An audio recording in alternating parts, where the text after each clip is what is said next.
27টা তাফসীরের মধ্যে একটা তাফসীর, যেই তাফসীরের নাম হলো তাফসীর জালালাইন। এটা আলিয়া মাদ্রাসায় পড়ানো হয়, কওমি মাদ্রাসায় পড়ানো হয়। অনেকে বলে নূর দিয়া নাকি কোরআন বুঝাইছে। আমি বললাম তারা হলো কিতাব সুর। তারা কি চোর? না না না, ওই তাফসীরে জালালাইনের মধ্যে এসেছে নূর মানে হলো আমার নবী, আর কিতাব মানে হলো কোরআন শরীফ। এই জন্য আমার যুবক ভাইরা, আমার নবী নূর হিসাবে এসেছেন।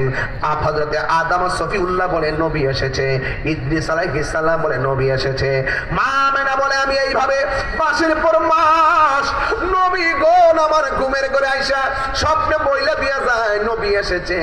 মা আমেনা বলে এই দুনিয়ার মধ্যে যখন সন্তান পেটের মধ্যে আসে মানুষে মাস গণনা করে, আমিও সংবাদ পাইতে পাইতে মাস গণনা করলাম। কিন্তু দুনিয়ার মা পেটের মধ্যে বাচ্চা গেলে পেট বড় হয়, কথা কোন ঠিক কিনা বলে, আবার পেটটা ভারী হয়।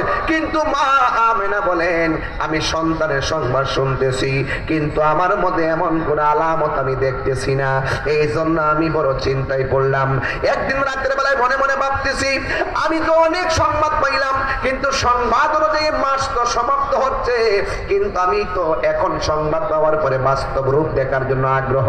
মা আমেনা বলেন আমি হঠাৎ করে যখন রাতের বেলা চিন্তায় পড়ে গেলাম, হঠাৎ করে দেখলাম আমার ঘরের ভিতরে সবুজ রঙের একটা পাখি আগমন করেছে। জোরে কোন পাখির রং কি?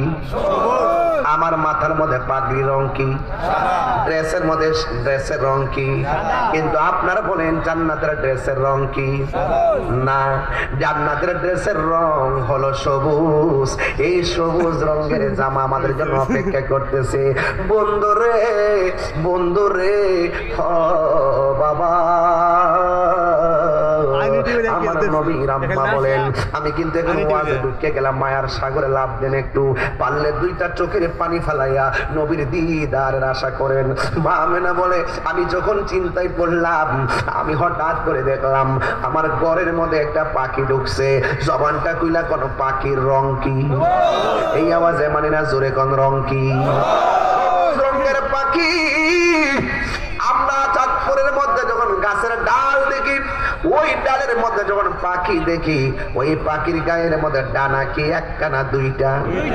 কিন্তু মা আমেনা বলেন আমি যখন আমার ঘরের মধ্যে গভীর জমিতে পাখিটা দেখলাম, আমি দেখলাম এই পাখির গায়ের মধ্যে ডানা হলো একটা।